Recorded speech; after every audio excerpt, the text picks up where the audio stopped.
Urdu story channel, سبق آموز دلچسپ کہانیاں۔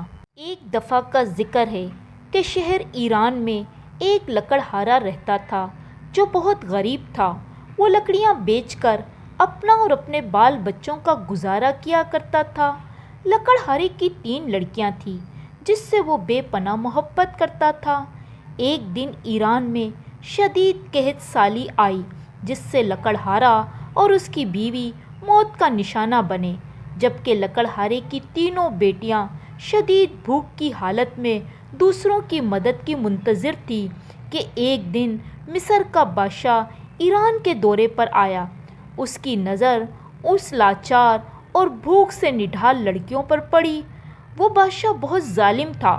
ان کی حالت زار دیکھ کر اس نے اپنی جیب سے رقم نکال کر ان لڑکیوں کو دی اور ان میں سے ایک لڑکی کو لے کر مصر کی طرف وہ روانہ ہوا۔ محل پہنچتے ہی بادشاہ نے اس لڑکی کو ایک کمرے میں قید کر لیا۔ بادشاہ لڑکی پر بہت ظلم کرتا تھا اور اس سے بے پناہ کام کرواتا۔ لڑکی ہر کام بادشاہ کے حکم پر کیا کرتی تھی۔ کام ختم کرنے کے بعد وہ نماز کے لیے چلی جاتی۔ ہر نماز کے بعد وہ دعا کیا کرتی کہ اس ظالم بادشاہ سے اسے نجات مل جائے۔ ایک دن لڑکی سارے کام ختم کر کے نماز کے لیے بیٹھی اور روتے روتے دعا مانگنے لگی۔ اس کے رونے کی آواز بادشاہ کے کانوں میں پڑی۔ بادشاہ اسے دیکھنے کے لیے تیزی سے آگے بڑھا تو اپنا توازن کھو بیٹھا اور اپنا توازن برقرار نہ رکھنے کے باعث وہ دھڑم سے زمین پر گر پڑا۔ بادشاہ کے دانت اور ٹانگ دونوں ٹوٹ گئی۔ ملازم بادشاہ کو اس کے کمرے میں لے گئے۔ جب صبح بادشاہ بیدار ہوا تو لڑکی کو اس نے اپنے پاس بلایا۔ وہ لڑکی بادشاہ کی خدمت میں پیش ہوئی۔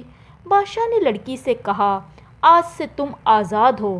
میں بھول گیا تھا کہ اللہ ظالم کی پکڑ 1 منٹ میں کر سکتا ہے۔ آج میں چلنے کے قابل بھی نہیں، تم مجھے معاف کر دو۔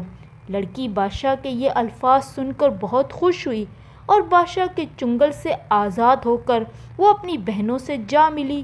بے شک نماز کی طاقت سے بڑی کوئی طاقت نہیں۔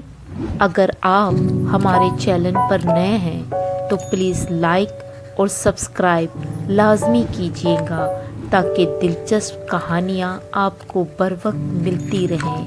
ملتے ہیں ایک نئی کہانی کے ساتھ۔ اللہ حافظ۔